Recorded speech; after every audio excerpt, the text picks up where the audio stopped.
Why, hello there YouTube and welcome back. So, we're on the fifth part now of our History of Who. So, in this we're going to be going over the fifth Doctor years. So, yes. So, after 7 long years, Tom Baker, of course, felt he outstayed his welcome and also wasn't getting on with the production team, especially John Nathan Turner. And in 1981 he left the show and his doctor had his regeneration. So he had a new body at last. And well, when they found Tom Baker's successor, they found young actor Peter Moffat, professionally known, of course, as Peter Davison, who would go on to take over as the Fifth Doctor. So Peter Davison, of course, was the first actor to play the Doctor that actually grew up watching the show, as at that time Peter Davison was very young as the Doctor, as he was only 29 when given the part. Before this, he had other acting credits, including the drama All Creatures Great and Small, and of course he said he grew up watching Doctor Who on the TV, stating that he missed the first ever episode even though they aired it twice, but grew up loving Patrick Troughton. And yeah, he wasn't very well known at that time, but soon became, well, Doctor Who. So yeah, at that time, Peter Davison was, well, like I said, the youngest Doctor at all, because before this, all the other actors were all in their 40s and that, like William Hartnell was 55 when he started as the Doctor, and Patrick Troughton was 46. John Pertwee was 51. Tom Baker was 40. So yeah, he was 29 going on 30, and he made his big Doctor Who debut in the January of 1982, where he would take over full time as the Doctor.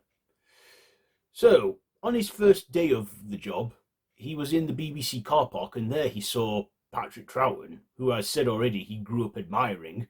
And Patrick Troughton gave him a little bit of friendly advice. He just said to him, "Do 3 years, just 3 years," and he stuck to that, arrangement. 3 years. So Peter Davison played the Doctor for 3 years. So he did 3 seasons, and for his look, they decided to, go with a bit of Edwardian sportswear and have him wear an Edwardian cricket suit, and also a stick of celery on his lapel of his coat.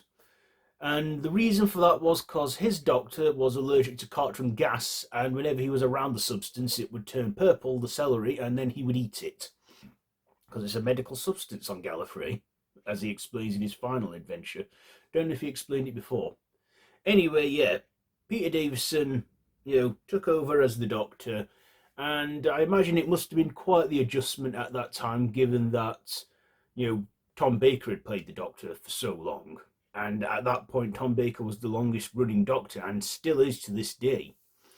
Of course, Peter Davison did inherit 3 companions from Tom Baker's final outing, such as Tegan Javanka, played by Janet Fielding. They thought Doctor Who was going down real well in Australia, so John Nathan Turner thought, let's give them an Australian companion so the Australian audiences can like it. Also, Sarah Sutton, who played Nyssa in Tom Baker's penultimate story, The Keeper of Traken, they asked if she would like to stay a bit longer, and she was like, yes please, and stayed on as, again, a companion of the Fifth Doctor. And of course we had Adric as well, who was introduced a couple stories back. And yeah, Peter Davison's Doctor inherited them and had many adventures with them. And, Doctor Who was back on track with a new premise, well, new Doctor and everything. And 1983 came along.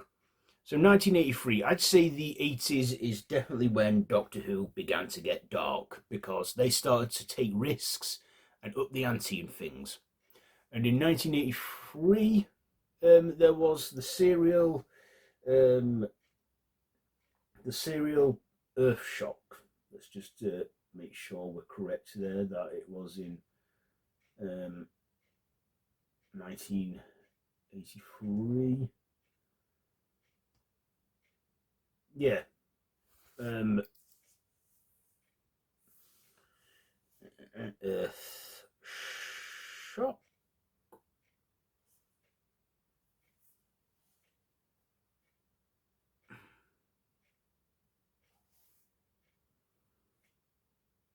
Earth shock. There we go. Ah, no, 1982 in its 19th season.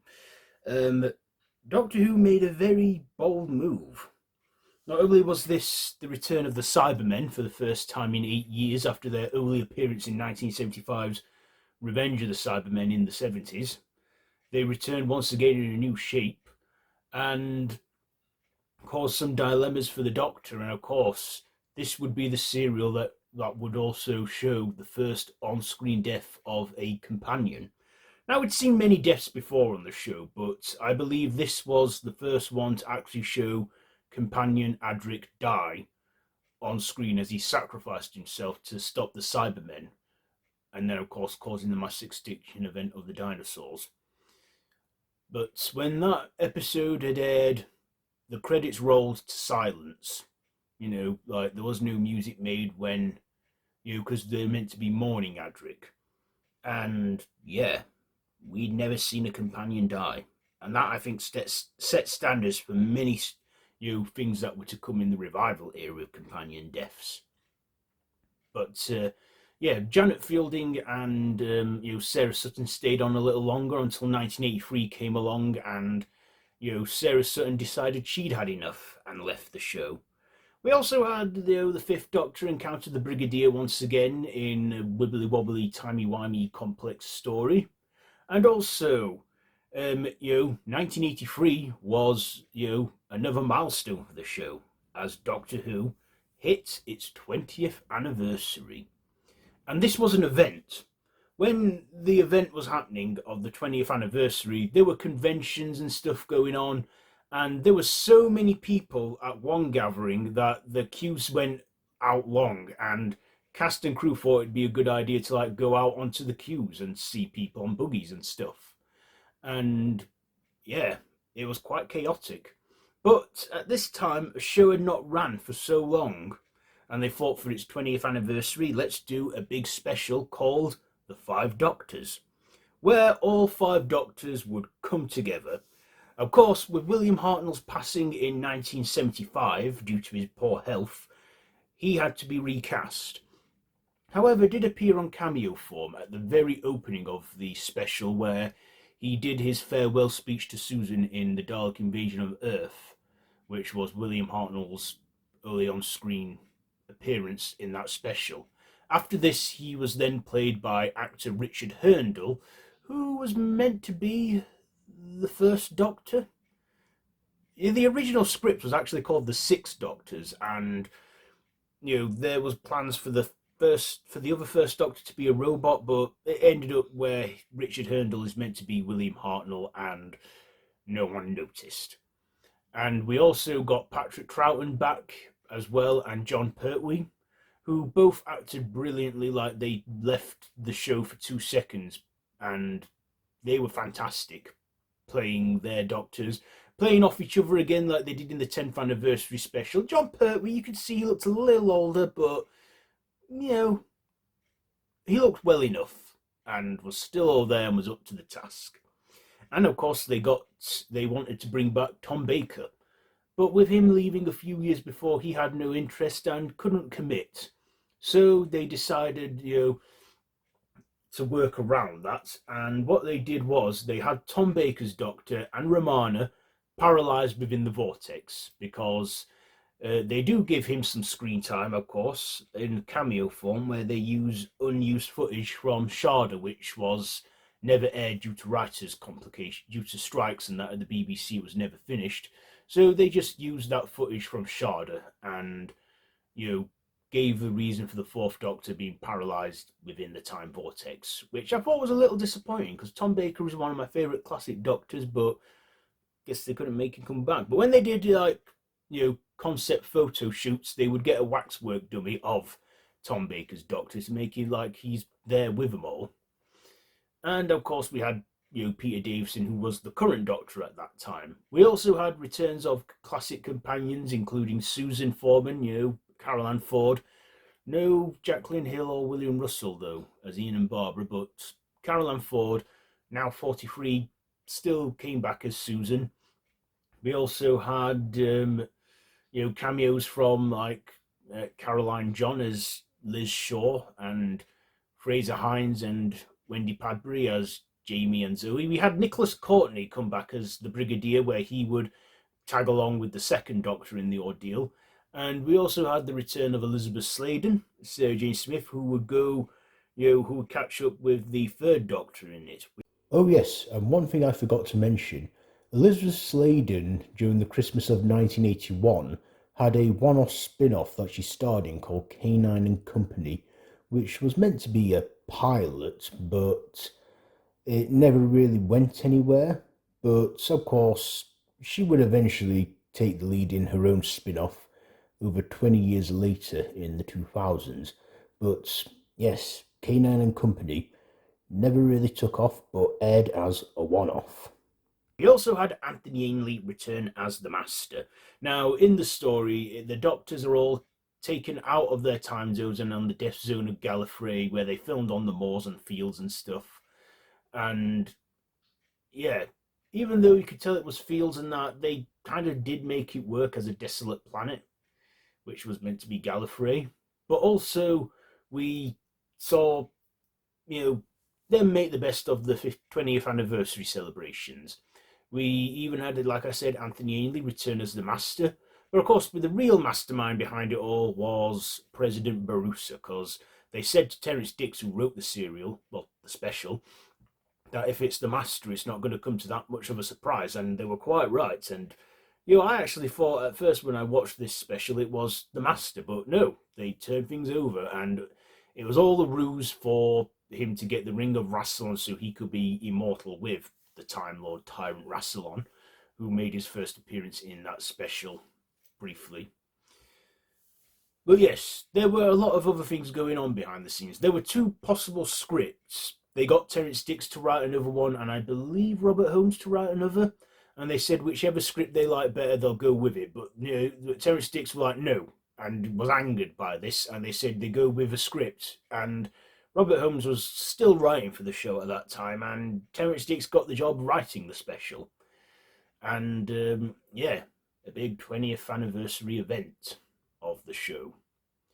So 1984 came along, and the Doctor, over his tenure, was introduced to Tello, played by Mark Strickson, who was a companion that did travel with him for some time, but left in his penultimate serial.